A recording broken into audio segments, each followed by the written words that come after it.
Hello and welcome to delight IAS NCERT summary course में मैं अनुराग आप सभी का स्वागत करता हूं। दोस्तों, हम क्लास 7th की पॉलिटी की एनसीईआरटी को डिस्कस कर रहे हैं, जिसमें आज का जो हमारा चैप्टर है सेकंड नंबर, वह है स्वास्थ्य में सरकार की भूमिका। आज के लेक्चर में हम इन बिंदुओं पर बात करने वाले हैं। स्टार्ट करने से पहले आप लोगों के लिए प्रश्न। राइट टू हेल्थ मीन्स स्वास्थ्य का जो अधिकार है वह भारतीय संविधान के किस अनुच्छेद में आता है? आर्टिकल 20, आर्टिकल 21, आर्टिकल 22 या 23? इस क्वेश्चन को आप लोग अटेम्प्ट करिए, जिसका आंसर मैं वीडियो के अंत में दूंगा। दोस्तों, स्वास्थ्य से क्या मतलब आपका आप लोग विचार कीजिए, स्वास्थ्य का क्या आशय हो सकता है? एक सामान्य परिभाषा के रूप में देखा जाए तो व्यक्ति यदि बीमार है या चोट से मुक्त है तो वह स्वस्थ व्यक्ति है, लेकिन साथ ही साथ हमें कुछ अन्य कारणों को भी ध्यान में रखना पड़ता है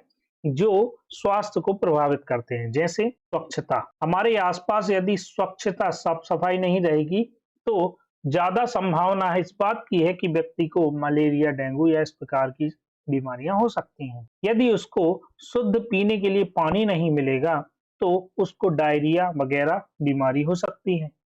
यदि उसको भरपेट पौष्टिक आहार नहीं मिल रहा है तो इस बात की ज्यादा संभावना है कि वह व्यक्ति कुपोषण से कुपोषित हो, पूर्णतः उसको विकास ना हुआ हो। और साथ ही साथ यदि हमारे आसपास की जलवायु या वातावरण हमारा शुद्ध नहीं है तो इस बात की समस्या जरूर होगी कि वह श्वसन संबंधी रोगों से ग्रसित हो सकता है। तो स्वास्थ्य का संबंध सिर्फ और सिर्फ बीमारी या चोट लगने से नहीं है, बल्कि साथ साथ हमारे आसपास के वातावरण, हमारा पानी या हमारा जो भोजन है वह किस प्रकार का है, इस पर भी निर्भर करता है। अब हम बात करेंगे भारत में स्वास्थ्य सेवाओं के बारे में। भारत में जो स्वास्थ्य सेवाएं हैं उसको लेके यहाँ पर कुछ आंकड़े या कुछ बिंदु दिए गए हैं, जैसे कि संसार भर में भारत में सबसे ज्यादा चिकित्सा महाविद्यालय हैं, सबसे ज्यादा मेडिकल कॉलेज है, और जब सबसे ज्यादा मेडिकल कॉलेज है तो यहाँ पर सबसे ज्यादा डॉक्टर भी डिग्री लेके बैठते हैं। और लगभग एक आंकड़ा है कि 15,000 नए डॉक्टर हर साल योग्यता प्राप्त करते हैं, और वर्तमान में तो यह आंकड़ा और भी ज्यादा होगा। लेकिन दूसरी ओर यह भी कहा गया है कि भारत में जो अधिकांश डॉक्टर है वह शहरी क्षेत्रों में है, और ग्रामीण क्षेत्रों में जो है प्रति जनसंख्या के अनुपात में जो डॉक्टरों की संख्या है वह काफी कम है। वहीं एक दूसरी बात यह है कि 1950 में भारत में केवल 2,717 अस्पताल थे, 1991 में 11,174 अस्पताल थे, और 2000 में यह संख्या 18,218 हो गई। वर्तमान में 2022 चल रहा है तो यहाँ पर तो ये संख्या जो है 20-25 हजार से ऊपर ही होना चाहिए। वहीं दूसरी ओर एक आंकड़ा ये है कि करीब 5 लाख लोग जो है प्रति वर्ष टीबी की बीमारी से मर जाते हैं भारत में। साथ ही साथ मलेरिया जैसी जो घातक बीमारी है उनके भी मामले, लगभग 20 लाख मामले प्रति वर्ष हम लोग रिपोर्ट करते हैं। ये सारी समस्याएं हैं। साथ ही साथ एक आप लोगों ने देखा होगा कि कई लोग विदेशों से भारत आते हैं, चिकित्सा पर्यटन जिसे बोलते हैं, मेडिकल टूरिज्म। क्यों आते हैं? क्योंकि वो चाहते हैं कि हमारा जो बेबी है वह सरोगेसी के माध्यम से हो जाए, और सर्वश्रेष्ठ अस्पतालों में ये सुविधाएं प्राप्त करते हैं भारत के। वहीं दूसरी ओर देखा जाता है कि हमारे ग्रामीण क्षेत्रों में स्वच्छ पीने का पानी उपलब्ध नहीं है, उस कारण से यहाँ पर संक्रामक बीमारियां उपलब्ध हो रही हैं, और 21% जो है बीमारियां जल जनित होती हैं, जैसे कि पेट के कीड़े हो जाना, हेपेटाइटिस हो जाना। ये सारी समस्याएं यहाँ पर देखने को मिलती हैं। वहीं एक बार आप ये याद रखिए कि भारत जो है दवाइयां निर्मित करने में बहुत आगे है, तीसरा सबसे बड़ा देश है, जिसका अपन उदाहरण जो है हम लोगों ने कोविड काल में जरूर देखा है कि भारत ने जो है सबसे ज्यादा वैक्सीन निर्मित कर ली, सबसे पहले वैक्सीन बना ली। तो हम देख सकते हैं, लेकिन वहीं देखा जाए तो दवाइयां तो सबसे ज्यादा निर्मित कर रहे हैं, लेकिन खाने के लिए जो पर्याप्त भोजन होना चाहिए, जो पौष्टिक भोजन होना चाहिए, वो बच्चों को नहीं मिल पा रहा, जिस कारण से वह अल्प पोषण या कुपोषण के शिकार है। तो हमने दोनों पक्ष देख लिए। एक तरफ भारत में स्वास्थ्य सेवा बहुत बेहतर है, देखा जाए तो डॉक्टरों की संख्या काफी अच्छी है, काफी मात्रा में हम प्रतिवर्ष डॉक्टर प्रोड्यूस कर रहे हैं, अस्पतालों की संख्या भी निरंतर बढ़ रही है, चिकित्सा पर्यटन का ट्रेंड यहाँ पर देखने को मिलता है, दवाइयां भी भारत निर्मित कर रहा है, तीसरा देश है सबसे बड़ा। वहीं देखा जाए तो दूसरी ओर ग्रामीण क्षेत्रों में डॉक्टर ही उपलब्ध नहीं है, ग्रामीण क्षेत्रों में साफ सफाई ना होने के कारण वहां पर जल जनित और वातावरण जनित जो है बीमारियां होती हैं, संक्रामक बीमारियों का ट्रेंड वहां पर देखने को मिलता है।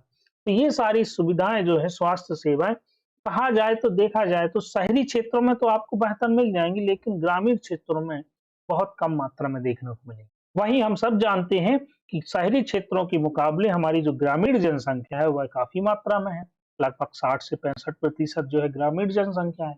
तो जब ग्रामीण जनसंख्या ज्यादा है और ज्यादा जो जनसंख्या को, यदि ज्यादातर जनसंख्या को स्वास्थ्य सेवाओं से वंचित रहना पड़ रहा है, वहां पर बेहतर स्वास्थ्य सेवाएं नहीं है, तो यह कहा जा सकता है कि भारत में स्वास्थ्य सेवाएं अपनी बेहतर स्तर में नहीं है। इसके कारण कई सारे हो सकते हैं। एक जो प्रमुख कारण कहा जाता है कि बजट, पैसों की कमी है भारत के पास। बजट का जो है केवल और केवल 1 से 1.5% जो होता है वह ही यहाँ पर स्वास्थ्य सेवाओं पर खर्च होता है। लेकिन सिर्फ यही कारण नहीं है, इसके पीछे भी कई और अन्य कारण हो सकते हैं। ये प्रमुख रूप से कारण माना जाता है कि बजट जो है स्वास्थ्य सेवाओं पर जो खर्च किया जाता है पैसा, वह कम मात्रा में होता है भारत। ठीक है, अब हम देख लेते हैं कि एक दो प्रकार की स्वास्थ्य सेवाएं भारत में देखने को मिलती है। एक होती है सार्वजनिक, एक होती है निजी। सार्वजनिक स्वास्थ्य सेवाएं जो होती हैं वह सरकार द्वारा पूरा इनका खर्च उठाया जाता है, सरकारी खर्च पर होती हैं। अब मुझे एक बात बताओ कि जब ऐतिहासिक रूप से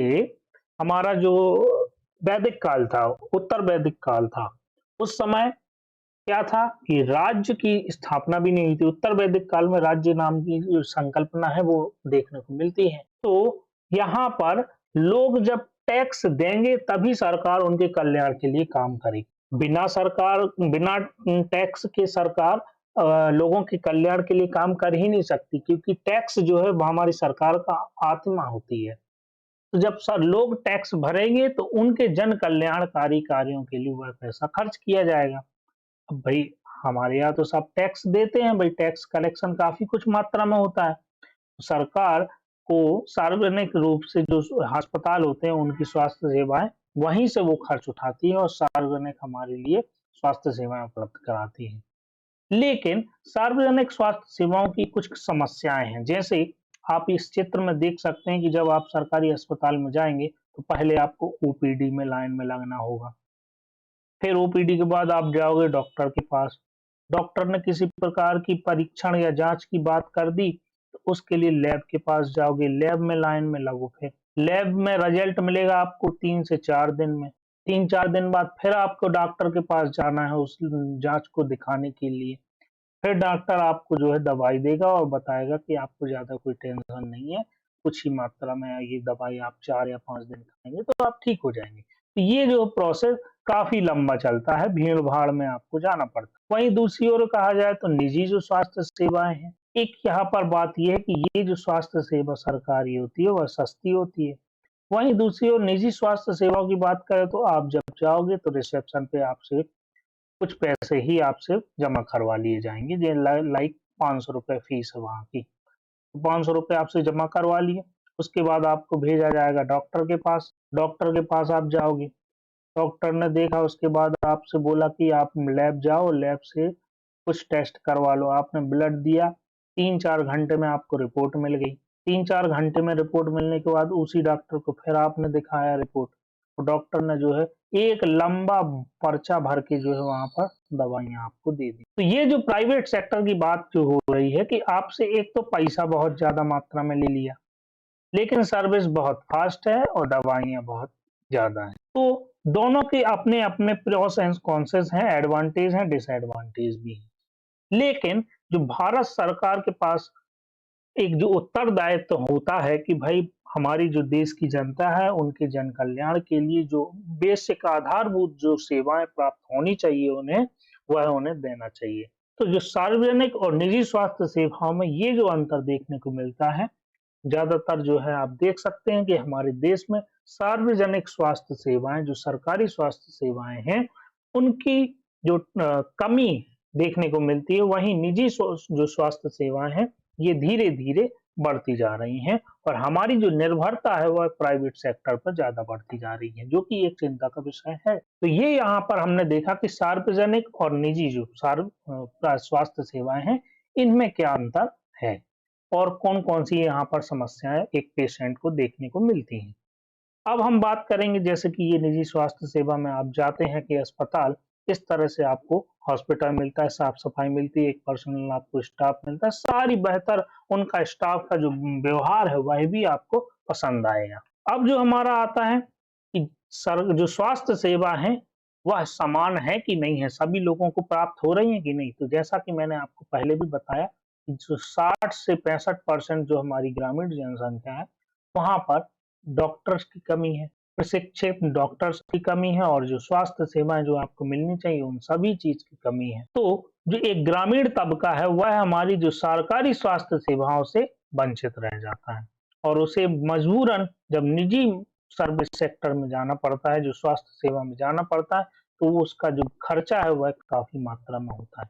और कभी-कभार तो ये होता है कि जब खर्चा होता है, बीमार हो जाता है और सार्वजनिक स्वास्थ्य सेवाओं में उसको सुविधा नहीं मिलती है और उसको मजबूरी में जब निजी हॉस्पिटल्स में उसको इलाज करवाना पड़ता है, तो कई बार ये होता है कि उसको कर्जा हो गया, कर्ज लेके उसने काम करवाया है, अपना इलाज करवाया है।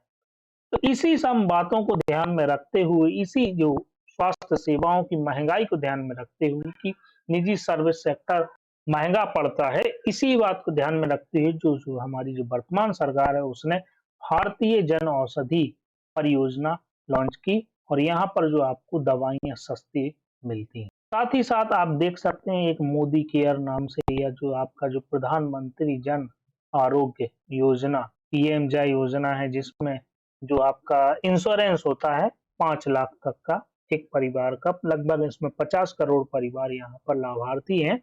तो ये जो एक प्रयास है गवर्नमेंट का कि जो स्वास्थ्य सेवाएं हैं वह सभी लोगों तक सार्वभौमिक रूप से प्रदान की जाए, सभी लोग इससे लाभ प्राप्त करें। तो इस दिशा में सरकार ने कई योजनाओं को संचालित किया। अब यहाँ पर बात आती है कि हमारा जो उदाहरण यहाँ पर बुक में दिए गए हैं केरल और कोस्टा रिका के। ये उदाहरण इसीलिए दिए गए हैं क्योंकि जो केरल सरकार है उसने एक अपने यहाँ प्रावधान किया कि पूरे बजट का लगभग 40% जो फंड है वह पंचायतों को दे दिया। पंचायतें अपनी आवश्यकता की पूर्ति के लिए योजनाबद्ध तरीके से अपना कार्य कर सकती हैं। उस पैसों का अपनी आवश्यकता अनुसार खर्च कर सकती हैं। शिक्षा हो चाहे स्वास्थ्य हो और अन्य सुविधाओं के लिए वो खर्च कर सकती हैं। इससे हुआ क्या? इससे हुआ ये कि जो पंचायत स्तर पर है, ग्रामीण स्तर पर जो है स्वास्थ्य सेवाएँ क्या हो गई? बेहतर हो गई। वहीं दूसरी ओर कोस्टा रिका के उदाहरण की बात जो कही जाती है कि कोस्टा रिका जो है मध्य अमेरिका का सबसे स्वस्थ देश माना जाता है। इसके पीछे कारण ये है कि इन्होंने कुछ वर्ष पहले सेना नहीं रखने का निर्णय लिया कि यहाँ पर कोई सेना नहीं है। भाई जब सेना नहीं है तो ये सेना पर जो सैन्य व्यय जो होता था वह बिल्कुल नहीं हो रहा है।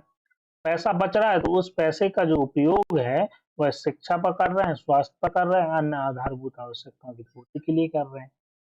इस तरह से केरल और कोस्टा रिका के जो उदाहरण हैं वह दर्शाते हैं कि जो है स्वास्थ्य सेवाओं की बेहतरी के लिए क्या प्रयास किए जा सकते हैं। तो यहाँ तक जो है हमारा स्वास्थ्य से संबंधित जो राज्य सरकार या केंद्र सरकार की जो भूमिका वाला चैप्टर है ये हमारा समाप्त होता है। अब हम वापस आ जाते हैं अपने प्रश्न पर।